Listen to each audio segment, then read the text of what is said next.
Thank you, Mr. Chairman. Welcome, gentlemen. My question deals with the lack of doctors and healthcare providers, specifically in rural areas of the state. You have a line item in your budget that is titled Primary Healthcare Practitioner Appropriation, with its goal being primary care and medically underserved areas of the state, and it includes a loan repayment program. Can you speak to that program and how it's being administered? And it's proposed at just over $3.6 million, and I'm interested in where the money's going and how it's being administered.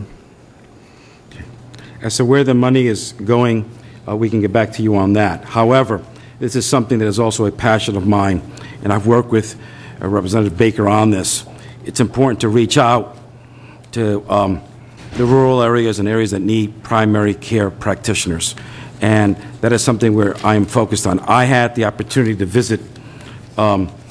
I was so impressed with not only the diversity of their med school class, but their commitment to reaching out. I've actually been approached, and I won't mention the state, another state that would like to see that model that we have at LECOM, which is the largest medical school in the United States. Proud to say they're here in Pennsylvania.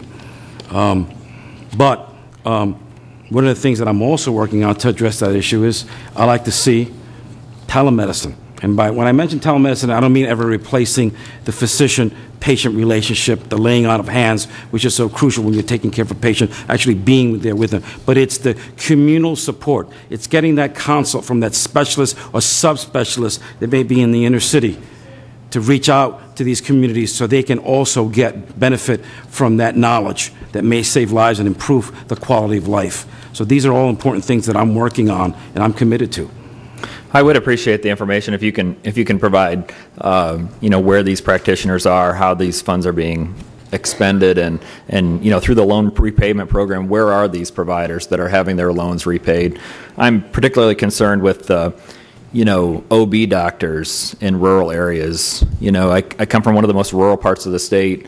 In Potter County, we have an impending shortage of OB doctors for women, and to travel to the next available hospital is about 50 miles, and so it's a serious concern that we have. So the details of that particular program and how your department may be able to use that program to help our rural area would be very interesting. I can give you the 4 current programs that we have: Community Primary Care Challenge Grant Program, the Primary Health Practitioner Loan Program, the J-1 Visa Waiver Program, and the National Health Services Core Program.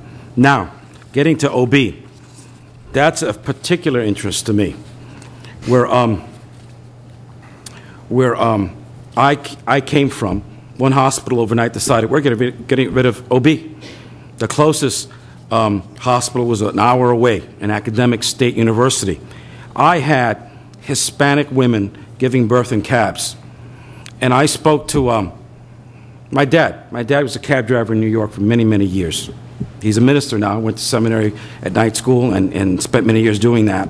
But before I was born, there was actually a course that cabbies could take in New York City so they could deliver. I'm sure there's no carrier that would allow that now.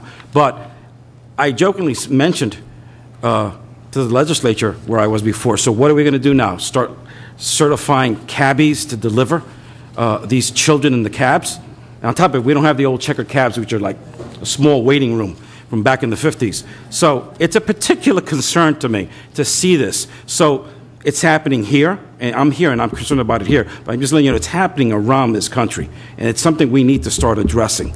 This is why I'm committed to these programs to bring in primary care practitioners throughout this state. We have a large state.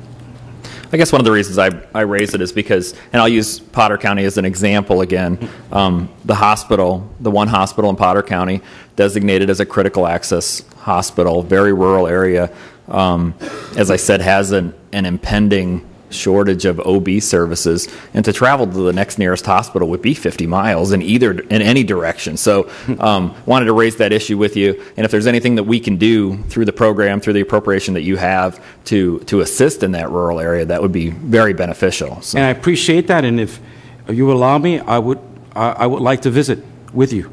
we'd love to have you come up. So, and any additional information you can provide to the chairman, I'd appreciate it. More than happy to. Thank you, Mr. Secretary. Thank you, Mr. Chairman.